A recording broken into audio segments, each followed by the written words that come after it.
Welcome to the Learning English channel. Short stories. Keep your dream. I have a friend named Monty Roberts who owns a horse ranch in San Isidro. He has let me use his house to put on fundraising events to raise money for youth at-risk programs. The last time I was there, he introduced me by saying, "I want to tell you why I let Jack use my horse." It all goes back to a story about a young man who was the son of an itinerant horse trainer who would go from stable to stable, racetrack to racetrack, farm to farm, and ranch to ranch, training horses. As a result, the boy's high school career was continually interrupted. When he was a senior, he was asked to write a paper about what he wanted to be and do when he grew up.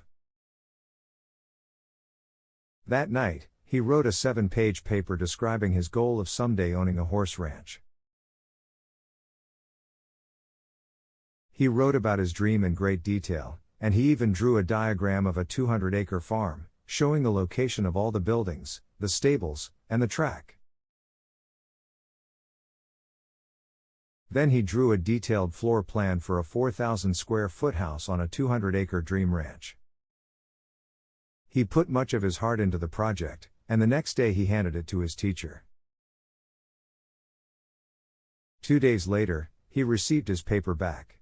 On the front page was a large red F with a note that read, "See me after class."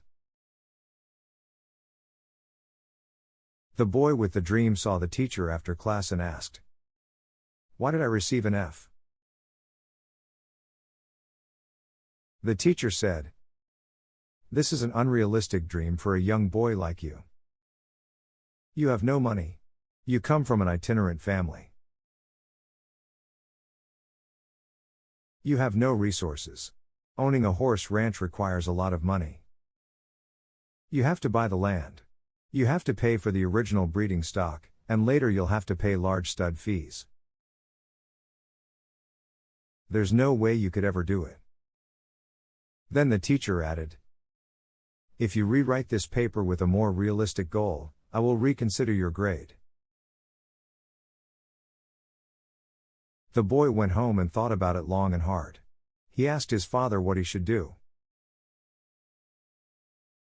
His father said, "Look, son, you have to make up your own mind on this. However, I think it is a very important decision for you." Finally, after sitting with it for a week, the boy turned in the same paper, making no changes at all. The boy stated, "You can keep the F, and I'll keep my dream." Monty then turned to the assembled group and said, "I tell you this story because you are sitting in my 4,000-square-foot house in the middle of my 200-acre horse ranch." He added, "I still have that school paper framed over the fireplace." The best part of the story is that 2 summers ago, that same school teacher brought 30 kids to camp out on my ranch for a week. When the teacher was leaving, he said, "Look, Monty, I can tell you this now. When I was your teacher, I was something of a dream thief. And during those years, I stole a lot of kids' dreams. Fortunately, you had enough gumption not to give up on yours." Lessons from the story. Don't let anyone steal your dreams. Follow your heart, no matter what.